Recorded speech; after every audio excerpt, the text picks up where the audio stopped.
Haji Don Didi marhaban bikum, ẹ káàbọ̀. Ǹjẹ́ Ànábì fún àwọn kan ní certificate àlìjánà lódodo láyé tá wà yìí? So Ànábì fún àwọn èèyàn ní certificate Haji Fuad ló máa ń ṣe dáadáa fún yín.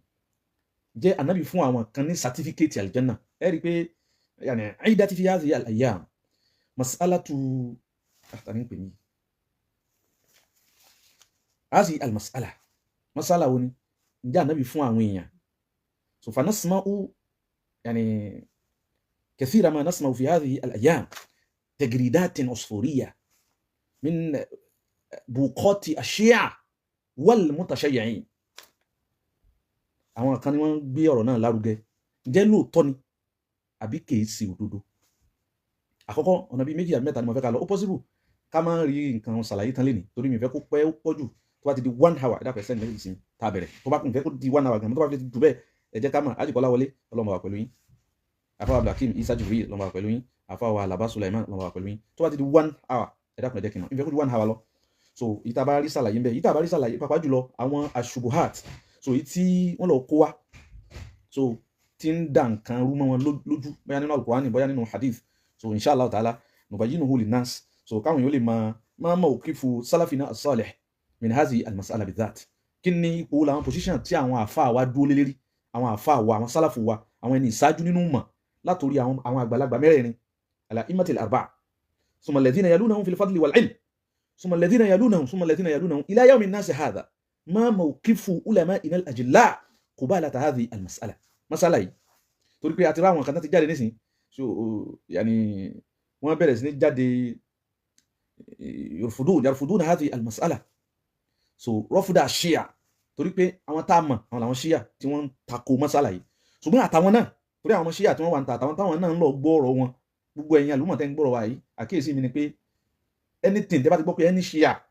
ló bá sọ ẹ má tẹ́tí gbọ́ bèlè ẹ bá ti rí péjì wọn ẹ họ lọ ni o because wọ́n confuse yín tí wọ́n lè fi confuse yín bẹ lọ́wọ́ wọn títí tẹ́ fi béèrè lọ́wọ́ àwọn àfà tí wọ́n dúró dédé kì í sàwọn àfà bí irú wọn wọn láwọn agbẹnusọ káàkiri Nàìjíríà hatta mimman yukmal wa yurja minhum as-salah náà àwọn táwọn kan pé kò sí ìtẹ́ jòkó lẹ́yìn kò sí yù alimin rabbani kọ́lọ̀ bá kẹwọn ó lẹ́ jòkó sí yìí ṣùgbọ́n fa subhanallah fa inna lillahi wa inna ilayhi raji'un liman nasma'u minhum yani min haula alladhina jalasu ala kursi al-ilm tí wọ́n bá sa khuzabalat ustura tàbí lam yaqul biha ahadun min al-alamin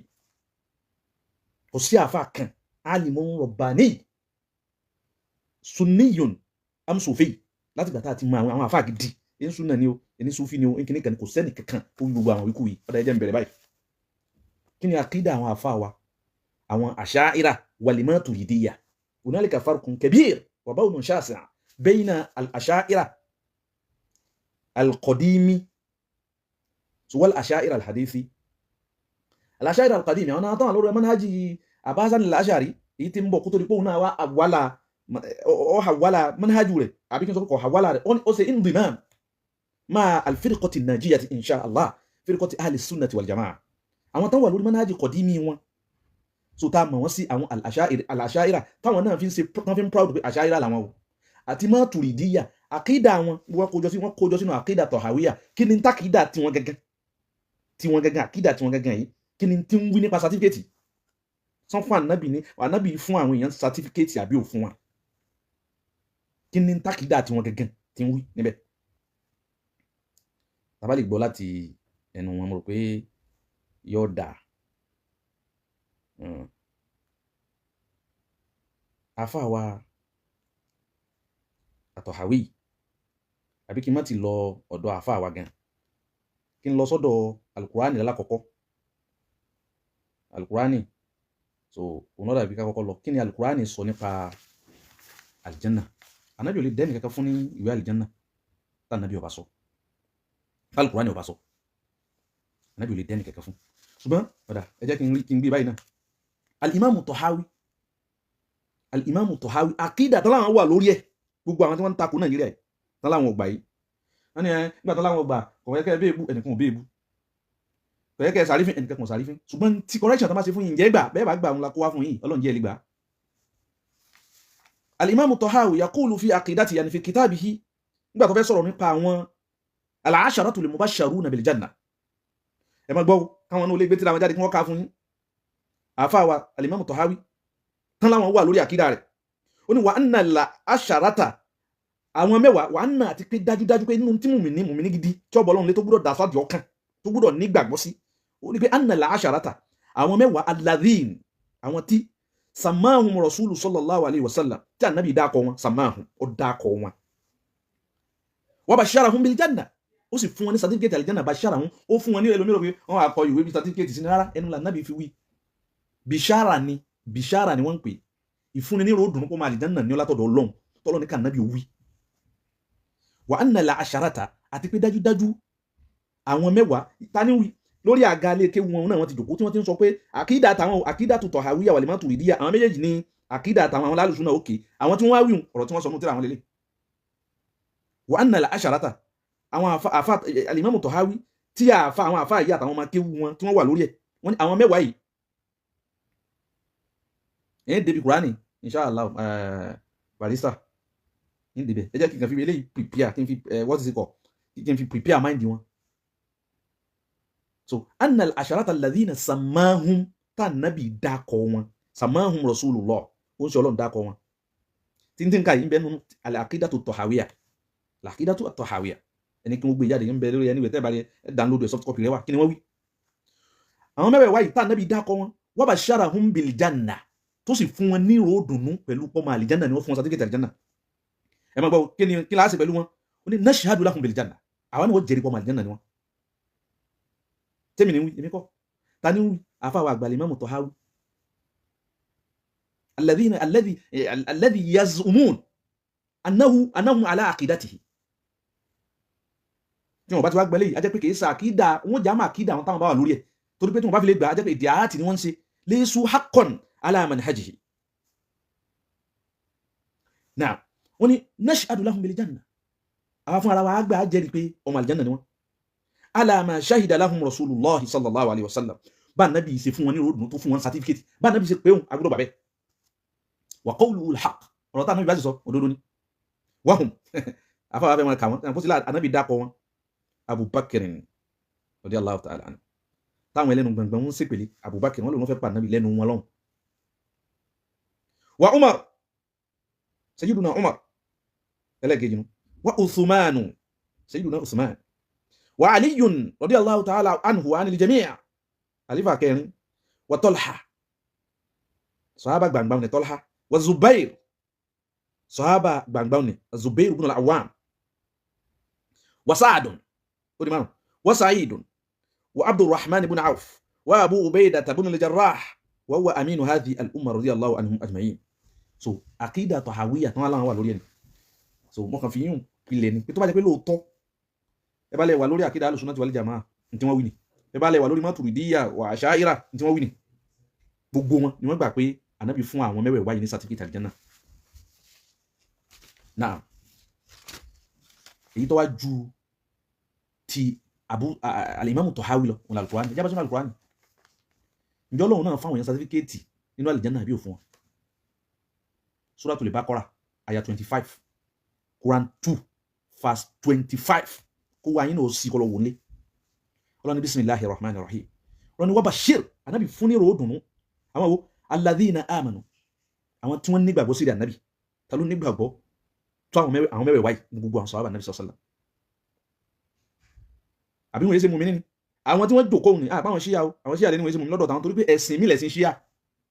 ẹ̀sìn mi òun lẹ̀sìn ṣíyà kì í ṣẹ̀sìn ànábì sallallahu alaihi wasallam. Àmẹ́yìn tẹ́ jòkó tẹ́ kálukú wí ní táwọn afáyín wí kì í ẹ bá bí afáyín pé ṣé alladhina amanu ṣé mùmínì làbúbákírì àbí kìí ṣe mùmínì tọ́lọ́ ní ìrẹ́ ànábì bashiril ladhina amanu fún ní ròdùn fún certificate wo ní bẹ́ẹ̀ náà ayọ̀ ẹgbọ́ certificate náà o bashiril ladhina amanu àwọn tí wọ́n gbọ́ Ọlọ́run bá gbọ́ lódodo fún wọn ní ròdùn kí ni ń bọ̀ wá lẹ́yìn ayọ̀ yìí wa amilu solihat tí wọ́n sì ṣiṣẹ́ rere gbogbo ogun tá ànábì jà láyé làbúbákírì bá wọn lọ ní Umaru bá wọn lọ Usmanu bá wọn lọ àyàfi Usman ó láwọn ìdí kọ̀ọ̀kan nígbà tó rẹ ìyàwó rẹ̀ tọ́jọ́ máa nábì tí ò lè ráyè làwọn kọ̀ọ̀kan àmọ́ lọ bẹ́ẹ̀ ni Ali bẹ́ẹ̀ ni ọ̀pọ̀lọpọ̀ àwọn mẹ́wẹ̀ẹ̀wá yìí àmọ́ Abubakar àti Umar gbogbo ogun wọ́n tún lo ogun tá ànábì ò tún lọ tá ànábì yàn wọ́n pé ẹ̀tẹ̀lẹ́ agbáyà lógun wọ́n sì lọ ẹni tábẹ̀ lè bí lọ́mọ ànábì fi ṣáájú pé lágbájá ogun jà òun ni kó jẹ́ kó gba àsíá ogun wọ́n sì tẹ̀lé wọn láwọn dàgbà jùlọ wọn láwọn súnmọ́ ànábì jùlọ.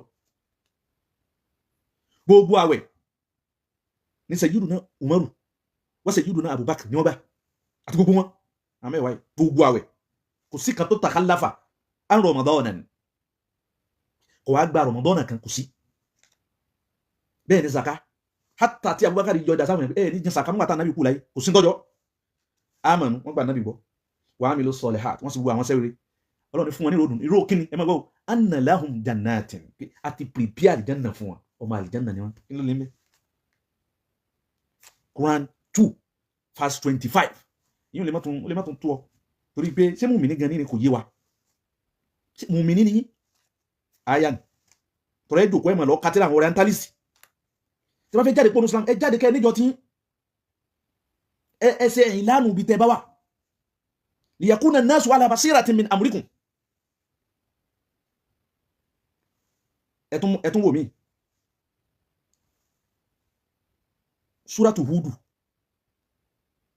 Suratu Hudu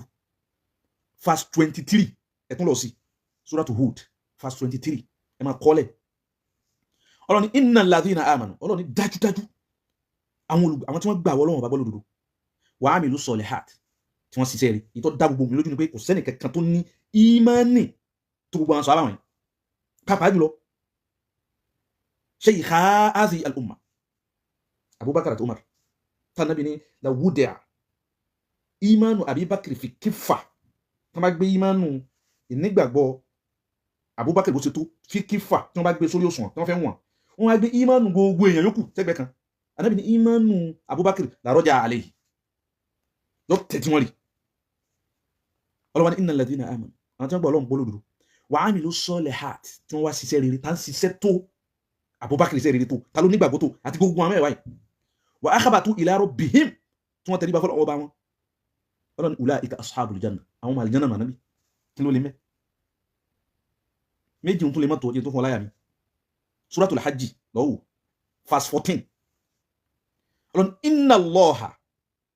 Ọlọ́run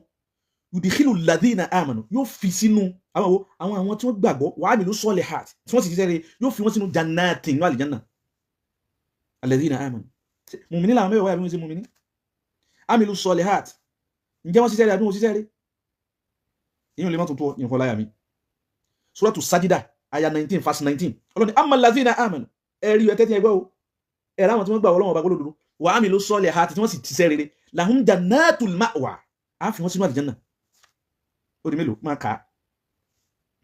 Suratu Ghafir verse 40 tún kọ́kọ́lẹ̀ Ọlọ́run wa man amila salihan min dhakarin ẹnikẹ́ni tó bá ṣiṣẹ́ rere min dhakarin nínú ẹ̀yin ọkùnrin aw untha àbáwọn obìnrin wa huwa mu'minun iṣẹ́ rere tó bá ṣe ọ̀nà oṣù mọ́sálásí ọgbà àwẹ̀ ọyọ sàká mímọ́ tí min dhakarin ọkùnrin lọ́jẹ́ ni àbóbìnrin wa huwa mu'minun pẹ̀lú mọ́jẹ̀mú pé kọjẹ́ mu'mini kìrìsìtẹ́nì ni abọ́gibọ̀pẹ̀ ni ṣíà ni tí máa ń náwó sí mọ́sálásí tí ń gbà àwẹ̀ tí ń yọ sàká òfútù báńtà ni báńsán ni onílára kàtí ọgbà Ọlọ́run ti wa huwa mu'minun àwọn ọ̀tẹ́dọ́lá àwọn mọ́sálásí Ìlọrin wọn kù náwó àwọn Ọbásanjọ́ àwọn náà wá náwó ẹbá ní káwọn bá ṣe wọ́n sì wá náwó sí mọ́sálásí Ọlọ́run àwọn olódò Ọlọ́run ni wa huwa mu'minun yani bi sharti an yakuna mu'minan an yakuna hadha al-munfiq mu'minan ẹni tí náwó ni kó jẹ́ mu'mini tó bá jẹ́ mu'mini wá gbọ́ lọ́ngbọ́ ó ṣe rere ulaika yadkhuluna al-janna àwọn tá a fi sínú àlìjánà kí ló lè mẹ́ ibi tí wọ́n á dáadó ọ̀pọ̀ lọ àwọn ayat náà Al-Qur'ani ọ̀tà Al-Qur'ani kí wọ́n ta Al-Qur'ani bẹ́ Al-Qur'ani ni oní fi gbogbo àwọn mùmìnì o àwa ní báwí ní àbáwọn sọ̀hábà àwọn sọ̀hábà ní báwí àwọn ní mùmìnì jọ́nà yìí èdè wọ́n yìí bí àwọn babalaba bẹ́ ń kálukú wáyé àwọn tí ń báwí nu ó tó wá kàn wá ìmẹ́nu ń dà lọ́kàn yín èyí tí wọ́n sọ gbogbo ọmọ kí ó tó bá ti fi ilẹ̀ yóò lè kírun sáàfà ní àbísù ẹ̀yìn kèfèrí gbogbo ṣíbù al-kufri gbogbo yín ṣíbù al-kufar wa hadha wadihun wuduha ash-shamsi fi kalamikum wa fi tasarrufatikum dáadáa ẹ declare ibi tẹ́ bá wà ní àwọn òní pè yín bẹ́ẹ̀ títí tẹ́ fi sarraha bihi anfusakum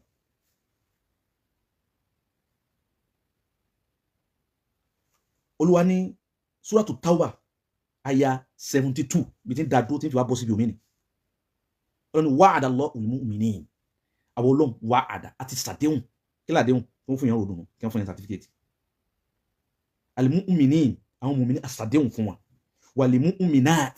àtàwọn mùmìnà lóbìnrin àsàdéhùn fún wọn kí ni jannatin bá fi wọn sàlì jẹ́nà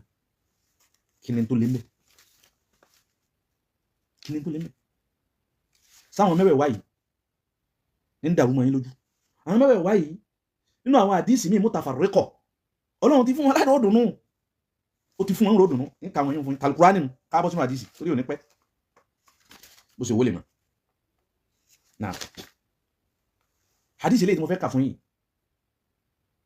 ń bẹnu Sahih Muslim hadith 2394 Sahih Muslim hadith tó wá Sahih ni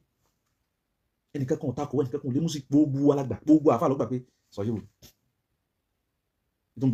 bẹnu inú Sahih Muslim 2394 inú bẹnu Sahih Bukhari hadith 3679 kí lá hadith náà عن جابر بن عبد الله رضي الله عنهما لا ترى جابر صحابي النبي أن النبي قال ولا نبي رأيتني دخلت الجنة هو لجور ما مميري بي مو الجنة مو الجنة عليه سنقو نتمفلو مليلي وسمعت خشفة يوان بوهم باتاكن فقلت من هذا موابي لو ملايكة طوال لبني من هذا تالي تين بوهم باتاري لنمي فقال ملايكة واني هذا بلال بلال واقوي نورين نوال الجنة النبي واجه النبي واسوبه فون بلال بلال بال بلال دوني ìlágbàlù yín jó asọ́mà àlìjánà lòun ìkànnì tó gbádìí sí mi àdìbítà ń lọ àwọn ẹwà wọn àdìsí eléyìí òun náà ń bẹnu Sahih Muslim hadith 965 nítorí bẹnu àwọn tíra mi àmọ́ tó gbé kó ju wà náà wà lọ an Jabir bunu Samra kìí ṣe Jabiru tẹ̀kan Jabiru bunu Abdullah sahabiyyun jalil min sahabati Rasulillah sahabi mi náà tó eléyìí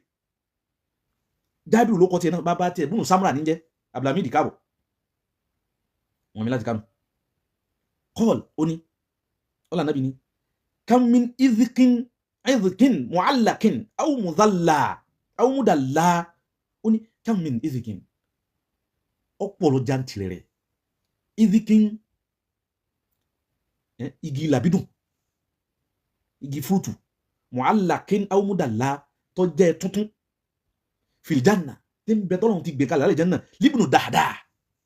sàbí ànábì kan jẹ́ dáadáa tí ń bẹ fún láti jẹ́nà Ọlọ́run ti gbé kalẹ̀ fún ní eléyìn ìṣára tó ń bẹ jẹ́nà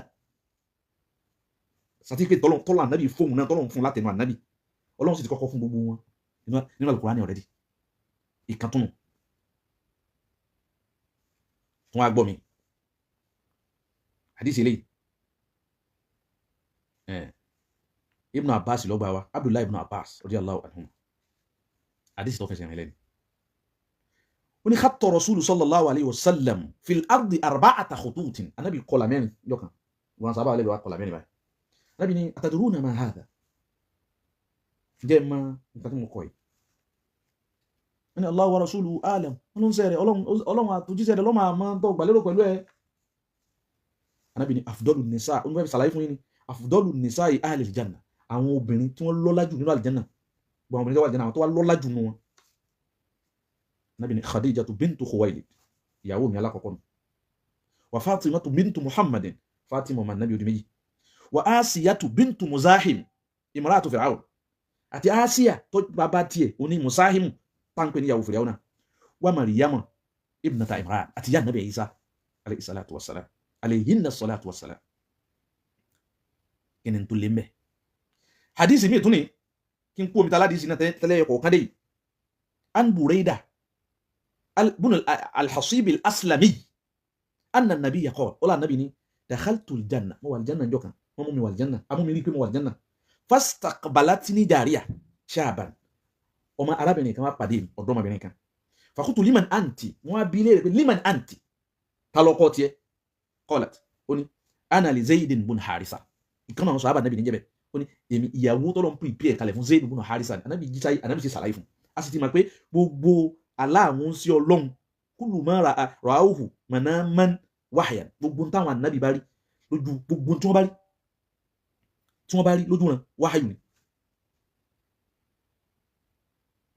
wáhàyù ni revelation ni so mo rò pé lẹ́yìn náà èyí tí wọ́n fi parí hadisi táǹkà yìí ká tó wá bọ́ síbi àdìsí tí ń dà wọ́n láàmú kẹ́kẹ́ tí ọjọ́ òbá ti lọ bí ìsìn láì tààrà. Ànábì sallallahu alayhi wa sallam àdìsí yìí àwọn tán gbà wá pọ̀, Buhari gbà wá, Muslim gbà wá, yàní bisigatin mukhtalifa. Ànábì ní la yadkhulu nara, kò ní wọná ahadun ẹnì kankan mimman baya'a tahta shajara, gbogbo àwọn tí wọ́n make hot tí wọ́n ṣe agreement bá wọn mọ̀ tẹ̀lé Ànábì gbọ́ kalẹ̀ báyìí kálukú wọ́n gbọ́ wọn lé tahta shajarati linonda bay'atu ridwan. Nígbà tí Ànábì fẹ́ lọ jagun Hudaybiyah tí gbogbo wọn tí wọ́n ń fọwọ́ lọ́wọ́ Ànábì báyìí gbogbo wọn Ànábì la yadkhulu níbi àdìsí níbi gbólóhùn mi níbi sígà mi ó ní la yaliju nar, kò ní wọná ahadun la yaliju nara ahadun mimman baya'a tahta shajara, gbogbo àwọn tí wọ́n wà mẹ́ àwọn mẹ́rin wọ́n wà mẹ́jọ àwọn bá ṣe ìyàpọ̀ ẹnu, ṣùgbọ́n èyí tó tẹ̀wọ̀n jù ní pé àwọn 1,400,000 people àwọn ni wọ́n wà lọ́nà rẹ̀. Ànábì ẹnì kankan wọn ò ní wọná ọlọ́run lórí bẹ́ẹ̀. ó tún wá lọ́ọ́ máa yí ọ̀lọ́wọ́ ní Suratul Fatihi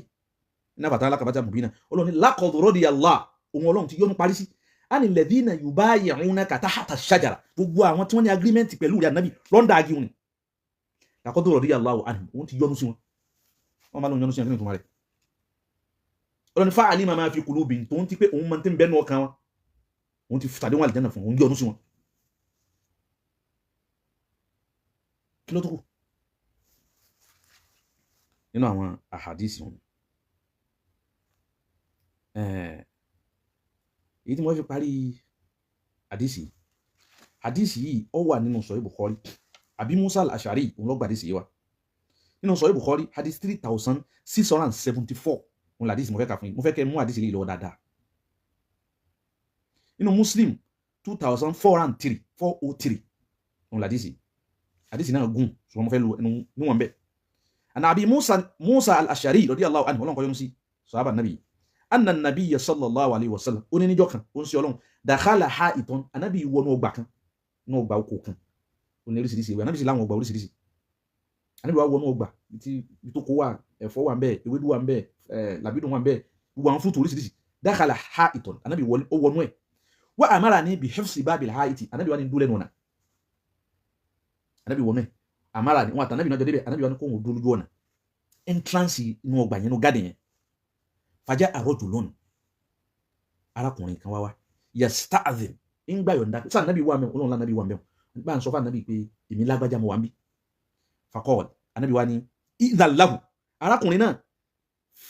fún gbà yọ wọlé, sọ fún mo ti fún ní yọ̀ǹda yọ wọlé, ṣùgbọ́n wa bashirhu bil janna, fún ní ròdùn kọ́ máa aljanna ni. Hadisi mẹ́nu Sahih Bukhari, mẹ́nu Sahih Muslim, mẹ́nu Ibn Majah, ń bẹ nú kutubu sihah. mo ti fún ní nọ́mbà rẹ̀ nínú Sahih Bukhari, mo ti fún ní nọ́mbà rẹ̀ nínú Sahih Muslim. àgbà sàábé ni àdísì ẹnìkankan lè mú sí àdísì tó wá sọ yìí láti òkè délẹ̀ rẹ̀. rawahu shaykhan wa ghayruhuma min ar-ruwat. so abanu Sahih Bukhari, abanu Sahih Muslim, abanu Majah, abanu àwọn kutubu sihah. so uridu hadhihi ar-riwayati lakum li'azmiha wal ta'lamu darajata sihhatiha, kẹlẹ̀ bó ló ṣe tó, bó ló ṣe authentic tó. Náà Ànábì wá ní onífàjá arajulun, ọkùnrin kan wá dé, ẹnìkan wá dé yasta'dhin, ń gba yọ̀ǹda lọ́wọ́ gbogbo wọn sọ fún Ànábì sí kò wọ́n wọlé. Ànábì wá wá lọ́dọ̀ Ànábì ọlọ́ọ̀bá yọ̀ǹda, Ànábì wá idhin lahu, fún ní yọ̀ǹda kó wọlé, wa bashirhu bil janna, sí sọ fún kọ́ máa janna ni. ẹ ló di mí ní ó ní táwọn ọkùnrin náà ó ní fa idha huwa Abubakar, nígbà tí ọkùnrin òun lé nígbà tí wọ́n wo òun bá rí pa Abubakar ni. Allahu akbar. bashara nabiyyu sallallahu alayhi wa sallam sahibahu fi kulli shay, sahibahu fil iman, sahibahu fil ghazawat, sahibahu fi kulli shay, gbogbo nǹkan. fil hijra sahibahu, fil ghar sahibahu, fi sayrihima ila al madina sahibahu, sahiba nabi ni fi kulli shay. bá nabi bambo àbá imamu ọlá oríire bá imamu láti fàájì hafidhakumullahu wa ra'akum. ẹ má bínú, mo rí mẹ́sẹ̀jì mi tí rí down, inshallah máa bá yín sọ̀rọ̀, máa pè yín bóyá ọ̀la inshallah.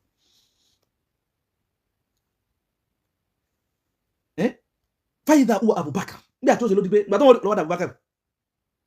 thumma jaa akharun yasta'dhin ẹlòmíì bá tún dé yasta'dhin òun náà tún gbà yọ̀ǹda lọ́wọ́ bá nàbí kó wọn dó lẹ́nu ọ̀nà ni ànábì sì wà nù gádìn nígbà tí ó ṣẹlẹ̀ ẹlòmíì náà bá tún dé yasta'dhinuhu sallallahu alayhi wa sallam fi dukhulihi ilayhi. So ànábì wa ọba tún lọ́dọ̀ ànábì ẹnìkan máa dé ó tún lóun fẹ́ wọlé kí lànàbì wá wí fún ànábì ní idhin lahu fún yọ̀dá ní kó wọn wọlé wa bashirhu bil janna fún tọ̀hún náà pé ọmọ àlìjánà ni fún onírò dùnú pọ̀ ọmọ àlìjánà ni. nígbà tí ó ṣe fa idha huwa Umar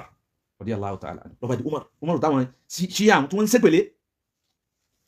mẹ́bí yóò ṣe jẹ́ mùmínì wọ́n sì máa ṣépè lábùbákàr wọ́n sì máa ṣépè ní Umaru wọ́n sì máa ṣépè ní Uthman wọ́n sì máa fẹnu àtẹ́kan ìyàwó ànábì sallallahu alayhi wa sallam ummil mu'minina wal mu'minat sayyidatu nisa'il alamin Aishatu zawjatu nabiyyi sallallahu alayhi wa sallam radiyallahu ta'ala anha wa an azwajihi ajma'in wa zawjatihi ajma'in. Akramakumullahu al-karim àwọn bàbá wa láti lé ní akramakumullah rafa Allahu shana shaykhina wa walidina alladhi adhkuru ismahu bi kulli tabajjulin wa ihtiram bàbá wa Sheikh Mustafa al-Jurjani hafidhakumullah àwọn bàbá tí wọ́n bí wa tó wọ́n jàrí yín kẹsà. Ànábì ní idhin lahu yani sọ fún kó wọlé wa bashirhu bil janna bashirhu bil janna yani qul lahu bima'na qul lahu annahu min ahli al janna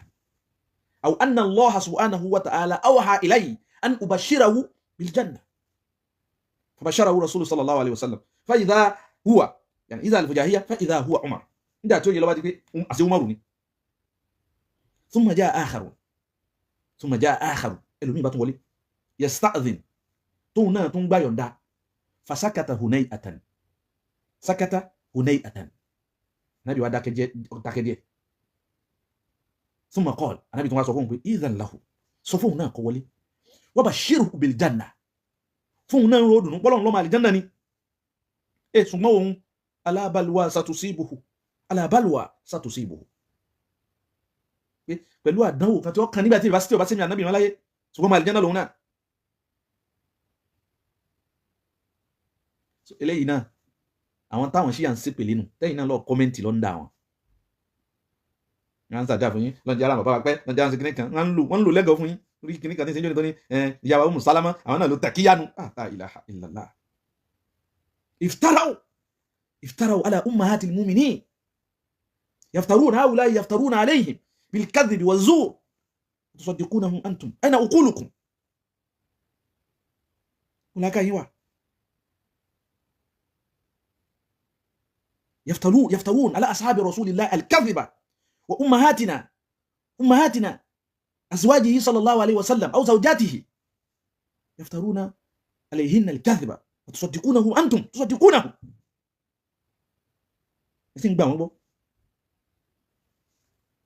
إنا لله وإنا إليه راجعون. eléyìí nánu hadisi tí wọ́n wá ń pariwo yìí wọ́n wá rẹ́rìí kankan mú wá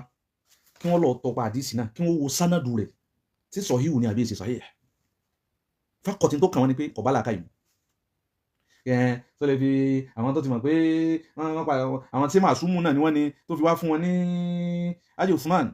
sáà ní sẹ́wà dáadáa akúmùra ọdún inshallah àpàdé àyà aláyàtọ̀ láfíà láìpẹ́ inshallah. ẹ̀rí wọn náà nu kọ̀bá làákà yìí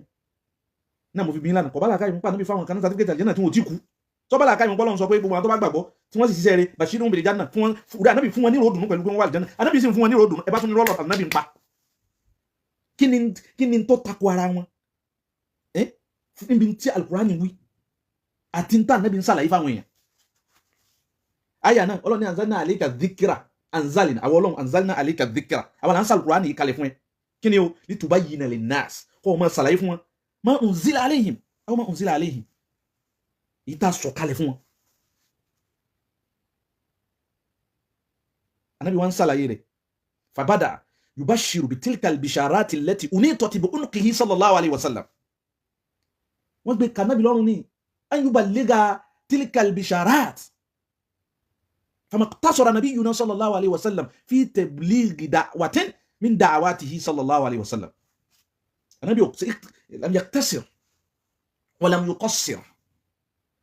ma qassara wa ma iktasara. Kò sí ní tànàbí ìsẹ́mbẹ̀ kò dín kò kọpá mọ́ títí tọ́lọ́run fún ara rẹ̀ náà tó fi yòǹbá ànábì pa ànábì ọ̀pá rìsálà mọ́. Now hadith yìí wá ní ẹjẹ́ àwọn kà fún yín, so mo fẹ́ kó clear fáwọn èèyàn anything kí ló dé tó jẹ́ pé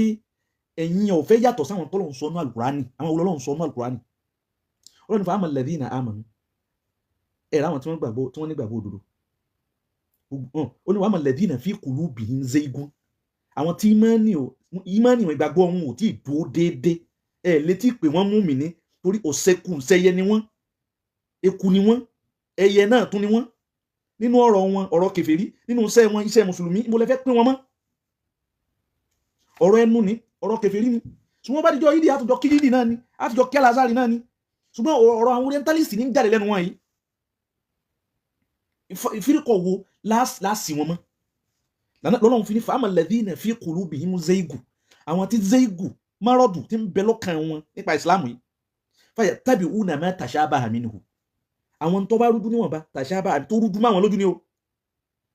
òun ni wọ́n mọ̀ tọpinpin rẹ̀ káàkiri.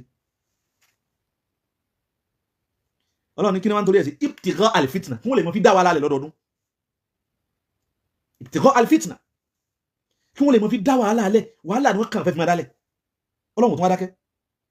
Wabtigha ta'wilihi, kí wọ́n sì máa yí gbogbo tá a ti bá padà, tá a ti bá lẹ̀ lágbóyé ẹ̀sìn, kí wọ́n máa yí padà. Oní táwọn máa ń kọ, Ọlọ́run kó ṣe àwọn ikọ̀ lé kéwù ẹ̀ náà lè máa kọ́ lé kéwù yín. Náà lè kọ jáde mu. Táwọn oníwèé bá yín kọ́. Ẹ̀yin náà lè máa kọ́ lé kéwù yín. Àwọn bàbá yín náà wọ́n kọ́ yín, àwọn àfáà yín náà wọ́n kọ́ yín, ẹ̀ lè tún kó sí wọn lẹ́nu padà, ẹ pàdé lálẹ́ kíámà pẹ̀lú wọn. Wàláhì ẹ pàdé lálẹ́ kíámà pẹ̀lú wọn. Ẹ bá yé ìjẹ bẹ̀sìn yín jẹ, sí tí ilẹ̀ ẹ bàjẹ́ àwọn ọmọ kéwù yín kì í ṣe tàwa. Torí gbogbo àwọn tán bá nìkan ṣe bá ti máa ṣàlàyé fún wọn.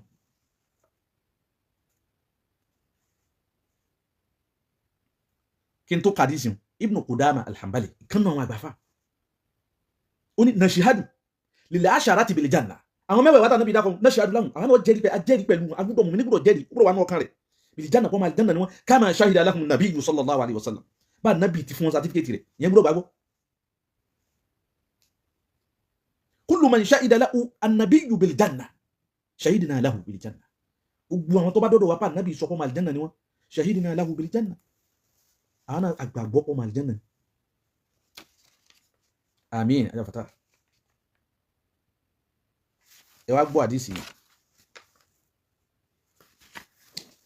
Hadisi náà ń bẹ nínú Musnad Abi Dawud. Sọfọ̀ 192, page 192.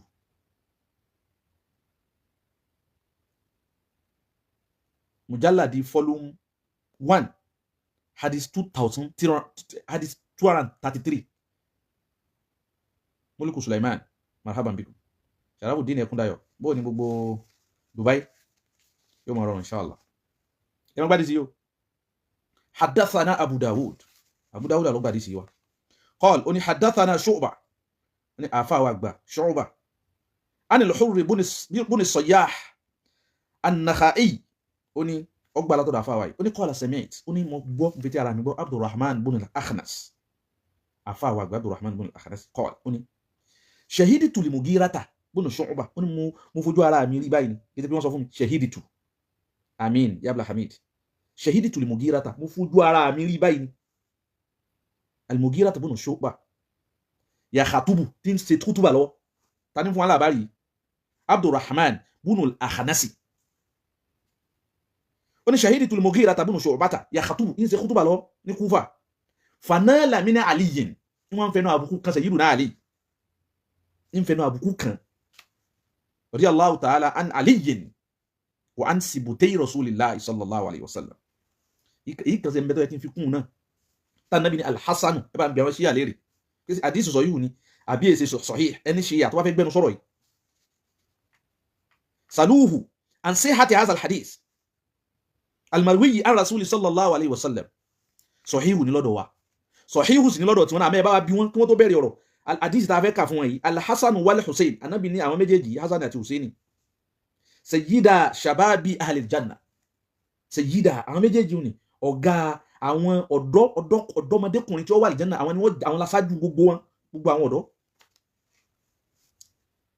àwọn ni ọmọ àlìjẹ́nà náà bí fún certificate Al-Hasan àti Hussein ẹ bá bí wọ́n pé ṣé certificate yìí sódodo ni àbí sódodo tí wọ́n gbà yín gbọ́ àti àbí wọ́n gbà gbọ́ àwọn agbẹnusọ fáwọn ṣíà lẹ́kọ̀ọ́ nílọrin káàkiri gbogbo bí tẹ́wà àti ń Kánò gbogbo ẹ̀yin agbẹnusọ àwọn ṣíà náà wà lórí òdodo àwọn ẹ̀yin agbẹnusọ ṣíà gbogbo bí tẹ́wà sigarikum wa kibarikum nisaikum wa rijalikum ulamaikum wa juhalikum nas'alukum billah abere abẹ̀yìn pẹ̀lú kolon hadith al-Hasan wal Hussein fil janna sayyida shababi ahli al-janna hadith tó fẹsẹ̀ nílẹ̀ na bí ó sọ fẹsẹ̀ nílẹ̀ ẹ kọ́kọ́ dá yín na kẹ́ tó gbẹnu sí kankan ẹ bẹ̀rù Ọlọ́hun ẹ má dẹ̀sìn ruwa yẹn lọ la nakhafu fillahi lawmata la'im ọ̀rọ̀ ẹ̀sìn lele ọ̀rọ̀ ẹ̀sìn ó là ń sọ ó ti yé ọ̀rọ̀ ẹ̀sìn á sì máa sọ ẹni tí ó bá ti ní ìtìrọ́mù fún Ànábì sallallahu alaihi wasallam àbí fáwọn sàhábà rẹ̀ kò ní rápọ̀nlé láyé kò ní rí inú sàárè kọ́dà kò ní rí wájú Ọlọ́run insha Allah ta'ala àyàfi tí wọ́n bá padà ama an tanalu min ashabi rasulillah wa tasunnuna annana naskutu lakum abadan la naskutu ankum la naskutu ankum abadan la naskutu ankum ani dákẹ́ fún yín bá ń bọ́ wọn bàbá wa lè bú wọn dédé tó bá ṣe àá tàbá lè ṣe mẹ́ àṣe àmọ́ sàhábà Nabi sallallahu alaihi wasallam khattun ahmar khututun hamra danger ni wọ́n wọ́n sọ fẹ́ sógúnlẹ̀ Yorùbá di ṣíyà ibẹ̀ ilẹ̀ ń sọ pé ẹ fún ara ilẹ̀ wípẹ́ lọ́ra ni ẹ má lọ́ra ni ẹ má kó lọ́ra ni la nahtaju ilaykum fi hadhihi al-mantiqa ẹ wà sún kálukú dìndìnrín ẹ máa kó bá àwọn èèyàn ẹ máa bú wọn lọ́tún ẹ máa bú wọn lósì ẹ máa wá àwọn màsáwì wọn káàkiri máa yíbo àwọn èèyàn lẹ́ẹ̀mọ́ tọpa rẹ̀ káàkiri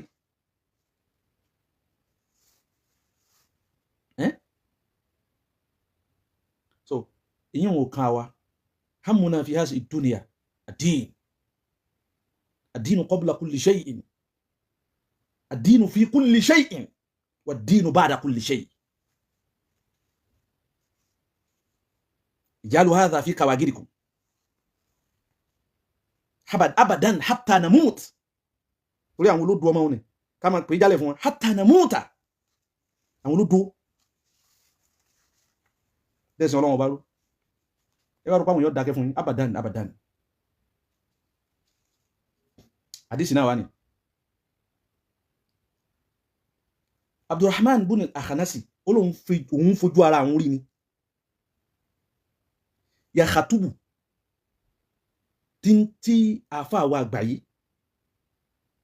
àfáà wa àgbáyé Mughiratu bunu Shu'bata ya khatubu ala al-minbar inti khutuba fanala min sayyidina Ali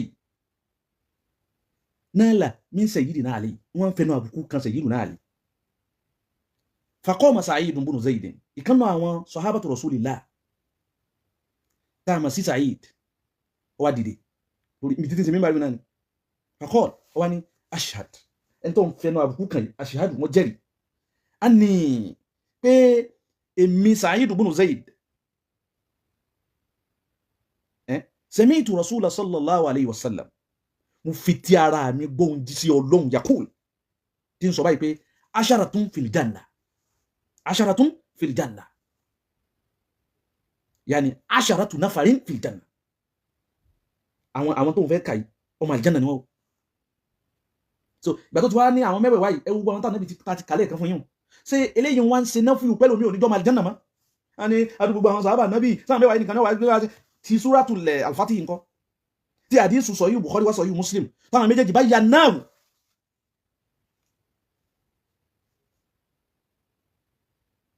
àṣàlàyé fún yín ẹ̀yà náà àṣàlàyé fún yín táwọn tẹ́yọ̀ bá tẹ̀ wá gbọ́ ẹlọ́dà àwọn àfáà tí wọ́n ṣàlàyé rẹ̀ fún yín ẹ máa gbọ́ ó wá ní asharatun fil janna yani asharatu nafarin fil janna asharatu afradin fil janna sami'tuhu mo fi ti ara mi gbọ́ ni ohun ẹ̀rí kò ní sami'na ó ní sami'tu mo fi rí ara mi gbọ́ ẹlòmíì lè má gbọ́ ẹlòmíì ó lè má gbọ́ ṣùgbọ́n gbogbo àwọn sàhábà nábì sì ní gbogbo àwọn sàhábà nábì sallallahu alaihi wasallam mawsufuna bil adl aw yusufuna bil adl àwọn gbogbo wọn la dédé kò sí rọ́nù torí pé ànábì ló sàká wọn tazkiya ni tazkiyatun nabawiyya òun là nábì fún gbogbo wọn ìyẹn gbọ́dọ̀ ní iyèméjì sí kankan náà sábà nábì sallallahu alaihi wasallam. so ó wá ní asharatu nafarin fil janna, àwọn tó ń fẹ́ kà gbogbo wọn náà wà láti janna mẹ́wàá kún àwọn kọ̀ọ̀kan náà. An-nabiyyu fil janna, àwọn afá sàlàyé kí ni an-nabiyyu fil janna, sáà nàbí ń rí fáàsì rẹ̀ ni àbí ń rí fáàsì gbogbo àwọn ànábì Ọlọ́run. Al-arjah òun ni pé ànábì ń rí fáàsì gbogbo àwọn ànábì Ọlọ́run, àwọn afá sì ikhtilaf lórí ẹ̀. An-nabiyyu fil janna torí pé alifu ó lálífù wà láàmù, ṣe alifu aláàmù àtàrífíyà ni aw li àádì dhihni, èwo nínú méjèèjì. So àwọn afá sì ikhtilaf kálukú kọ́ àwọn ẹ̀rí wọn lóṣìṣì, ṣùgbọ́n al-arjah òun ni pé gbogbo àwọn ànábì Ọlọ́run, an-nabiy yani al-anbiya fil janna, gbogbo àwọn ànábì Ọlọ́run inú aljanna ni wọ́n wà. Wa Abubakar fil janna, ànábì Abubakar fil janna, Abubakar náà fil janna, wọn bẹ inú aljanna ọmọ aljanna. Wa Uthman fil janna, wa Ali fil janna, wa Talha fil janna, wa Zubair fil janna, wa Zad ibn Abdurrahman fil janna. Walau shi'tum, ó ní tẹ́ bá fẹ́, wá dákọ̀ àwọn mẹ́sàn-án, ó ní in shi'tum, tẹ́ bá fẹ́ ní dákọ̀ ẹlẹ́ẹ̀kẹ́ wá fún yín, àní dákọ̀ ẹ̀ fún wa. Faqala Sa'idun ibn Zayd fil janna, wá dákọ̀ ara rẹ̀ náà. So kí ni tó tẹ́ bá fẹ́ takò kankan náà àwọn kìíní, tẹ́nì kankan bá fẹ́ takò anything nínú àwọn kìíní, kí ni ó ṣe? Yóò kọ́kọ́ lọ takò àwọn àyàtì. Tó bá takò àwọn yóò tán, ẹbí àdìsí lọ bá fẹ́ dú, jọ́ wà lọ sí ni pé yóò wà lọ wo silsilati ruwati hazal hadith. So yóò lọ wo gbogbo àwọn silsilatu, àwọn chains tí wọ́n gba àdìsí yìí wá, yóò lọ wo sanadu rẹ̀. So alákọ̀ọ́kọ́ ni pé yóò wo mọ́tínú, yóò wo sanad, ṣé sanadu rẹ̀ ṣé dúró fún bẹ́ẹ̀, àwọn àfáà ṣe wọ́n bá sọ́fẹ̀ nǹkan kan wọn pẹ̀lú pé ẹni tá a lè gba àdìsí rẹ̀ ni. Tí ó bá rí bẹ́ẹ̀ yóò wà lọ wo mọ́tínú rẹ̀, ṣé mọ́tínú rẹ̀ takò làákàyè tó takò alukurani, tó takò alukurani. Ànábì fáwọn èèyàn alukurani fáwọn èèyàn ròdùn mọ́, ànábì ń sàlàyé rẹ̀ fún wọn kí n wàhálà. Tẹ́ dẹ́sìn Ọlọ́run ọba ló tẹ́ ń yí nǹkan padà máwọn èèyàn lójú. Àní dákẹ́ o. So níwọ̀n ba ná, níwọ̀n ba ó ṣe wọn Al-Bayani, níwọ̀n ba ibi tá a dole nìní títí tọ́ra àwọn nǹkan mi bẹ́ẹ̀ náà tó tún ká sàlàyé nípa àdìsí tí ń dàrú máwọn aláìmọ̀kan wọ̀nyí lójú, tí ń dàrú wọn lójú, àwọn aláìmọ̀kan wọn ni àtàgbà tó méke. Lọ́sẹ̀lẹ̀ ṣe ànábì mọ̀ fáwọn èèyàn kánábì ó sọ pé máa àdìrí máa yòó fún àlùbí wà lábìkún, àyà tó jẹ́ pé àyà tó ń makkiyya, dáwà ṣẹ̀ṣẹ̀ bẹ̀rẹ̀ ń gbà náà, àwọn mùṣírikí lànàbì ń kọjú sí, òun lànàbì ń kọjú sí. ẹ lọ wo kí ni sábàbù nùzúlù hazi al-aya bizat, ma sábàbù nùzúliha, kí ni táwọn afá sọ ń pa àyà yìí, kayfa fassaruha, kí ni tí wọ́n fi gbí ń pa ẹ̀. wàlálùkù wa àwọn kan náà àwọn afá dhahabu ila anna hazi al-aya mansukha bi ayatin ukhra. So ṣùgbọ́n àwọn kan bẹ tí mo fẹ́ ṣàlàyé lórí gbogbo ọ̀pọ̀lọpọ̀ eléyìí nísìn kọ́ fi ṣàlàyé eléyìí ni gbogbo àwọn ìrújú tí wọ́n ń dàrú wọn lójú idhnillahi ta'ala lọ́la ń kò dira lana al-baqa'u idhnillahi ta'ala àtúnwá ṣàlàyé. Assalamu alaikum wa rahmatullahi ta'ala